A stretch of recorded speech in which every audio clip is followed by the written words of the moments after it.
Ako ste si všimli, už dávnejšie som nedala žiadne video.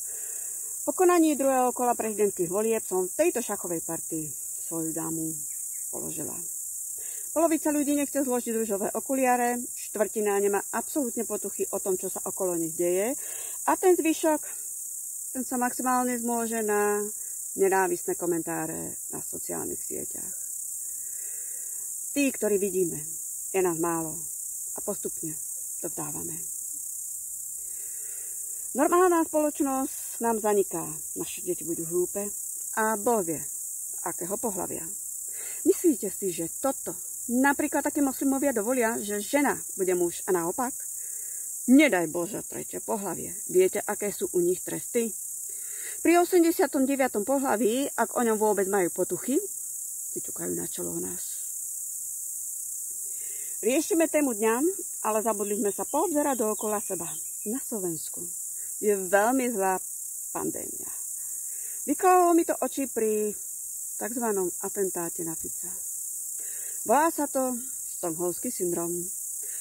Zareagoval som okamžite po zhliadnutí dejstva tejto frašky a dali ste mi to patrične vyžrať. Ten, kto okamžite neuveril, je taký či onaký. Avšak tak ako vždy, čas potvrdzuje a bude potvrdzovať množstvo amatérských a nelogických chýb tejto frašky. Účel však splnila. Boja sa. Oni sa naozaj veľmi boja. Potrebovali si zabezpečiť ochranu pred tým, čo tu na nás chystajú, pred nami. A ešte im za to budete platiť do konca ich mizerných životov.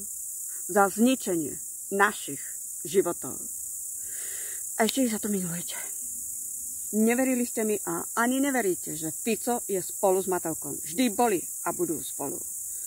Vy ste nevolili, akorát ste im vymenili hlavné úlohy. Uniká vám neustála migrácia čiernych k nám do Európy. Uniká vám podstata ukradnutej Ameriky indiánov. A toto sa deje aj v Európe. Výmena pôvodného obyvateľstva bielých za čiernych. Stačí sa pozrieť napríklad do Francúzska, Anglická. Položili ste si otázku, prečo? Prečo potrebujú vysťahovať Afriku, ktorá je 3-krát väčšia ako Európa, kde sa pomestíme? Ste na dovolenke a cestujete z letiska autobusom do hotela, všimli ste si, že je prázdne územie, hotel, nič, hotel, opäť nič, dlho nič. Prítrešok 2-3 rodín, ktorí prežijú, opäť nič, hotel. Afrika je naozaj veľmi bohatá krajina na nerastné bohatstvo. Videla som dávnejšie video, kde vojaci násilne vysťahovali dedinu a starší ľudia hlavne, ktorí nechceli opustiť, že oni už dožijú vo svojom domove, nechcú lepší život, ktorý im sľubovali, tak dostali na výber. Buď nastúpia do toho autobusu a potom na loď, alebo ich odstrelia. Afrika je veľmi bohatá krajina a kráľovsky by uživila všetko svoje obyvateľstvo. A to nehovorím len o tekutom čiernom zlate. Vedeli ste, že stojí u nich liter 60 centov?